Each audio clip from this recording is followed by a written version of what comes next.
Brandon, and I'm one of the co-founders of Ignition. And I don't need that at all. There's Josh. So, like Brandon said, I'm Josh, one of the co-founders. Woo! Yeah! Woo! We've never had a crowd this big. You guys are louder than the last people that were in line for Ignition too.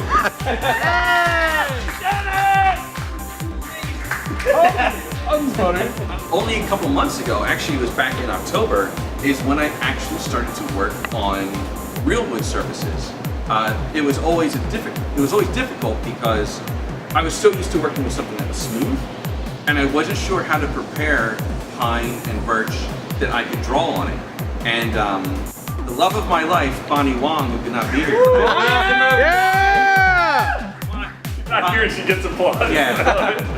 She sent me a tutorial. I was following an artist on Instagram for a while, and she sent me a video of the girl doing work in progress, and she simply just gessoed her surfaces and just did a little bit of sanding. And I was like, ah, you know what, let me try that.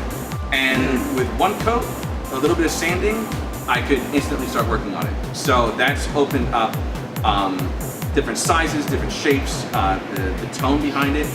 And the one thing that working on MDF and natural wood I'll admit it's kind of cheating. It brings a really nice warmth to all the work that if I was trying to paint it would be difficult to really work up. So it's nice to start with like a warm neutral color, and then you're just pushing your shadows back, you bring up your highlights, and then just going from there, adding ink, washes. I've tried engraving before, like actually doing using wood tools, but on the MDF it's kind of unforgivable and not really predictable. And then with pine, the wood grain, if you do it wrong, it looks terrible. So I do have more work up at the BART until June 14th. It's a lot of ink, watercolor on wood surfaces and on paper. And yeah, that's it. Anything that goes in art. So that's what I've always been really fascinated with. Not just his work, but just having conversations with him, because I think he's super, super intelligent. And he should probably be the one teaching art. So, yeah, so without further ado, here's Brian. Woo! Well, thank you very much. Thank you for having me. Dennis had a nice little spot here, so I kind of want to like stand here. But, Son of a... anyway, and here's one of the ties he's talking about.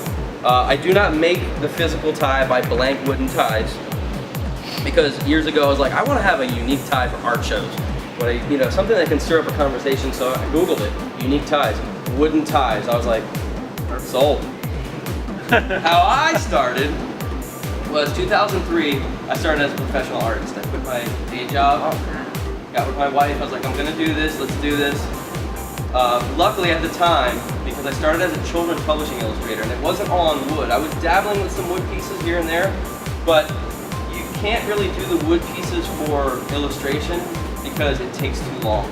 And if you have to edit anything, maybe now you can with the Photoshop capabilities, but I kind of steer clear of it unless it's something that's, we're in these hybrids nowadays where I do a lot of stuff for the Orlando Repertory Theater, like this poster here, where they know me enough now to where we can make the changes in the sketch phase, and then they know once I go to the wood burning, we can't change it. Which here shows the process. This is a piece of plywood. I transfer the drawing onto the wood. Then I wood burn all the lines. Then here, I put on what's called a size. It's a weird word, basically a sealer. They use this on canvas and stuff like that, just to fill in the little cracks to make it, to increase the surface area. Put that on. Then I put black gesso because I build everything up from black. People think I'm crazy, like you're fighting yourself. Here's black gesso, by the way. You're fighting yourself, how come you do white? I said, I just like the richness it gives. When you build up from black, it just gives a richness you can't get if you build up from white. I can anyway. I'm sure there's artists that can, just my process. So then, here's our final painted scene.